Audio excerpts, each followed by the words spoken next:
साम्राज्य, सामान्यांचा असामान्य आवाज।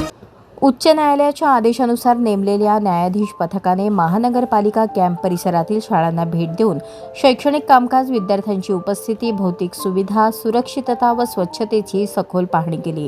कॅम्प परिसरात कार्यरत असलेल्या एकूण 8 शाळांची तपासणी करून सर्व मुख्याध्यापक व शिक्षकांना गुणवत्तावाढी संदर्भात मार्गदर्शन करण्यात आले। माजी प्रमुख जिल्हा न्यायाधीश डॉक्टर शब्बीर औटी यांनी कॅम्प शाळेतील वर्गांना प्रत्यक्ष भेट देत विद्यार्थ्यांशी संवाद साधला। विद्यार्थ्यांनी आत्मविश्वासाने वाचन सादर केल्याबद्दल त्यांनी कौतुक केले। विद्यार्थी केंद्रित अध्यापन, शिस्तबद्ध शालेय व्यवस्थापन आणि गुणवत्तेला प्राधान्य देण्याचे आवाहन केले। या भेटीदरम्यान कॅम्प परिसरातील 8 शाळांचे मुख्याध्यापक उपस्थित होते। सर्वांनी विद्यार्थ्यांच्या सर्वांगीण विकासासाठी समन्वयाने काम करण्याचे आश्वासन दिले। शाळेतील भौतिक सुविधा, स्वच्छतागृहे, पिण्याचे पाणी, पोषण आहार, वर्गखोल्या, सुरक्षिततेची सविस्तर पाहणी करून आवश्यक सूचना देण्यात आल्या।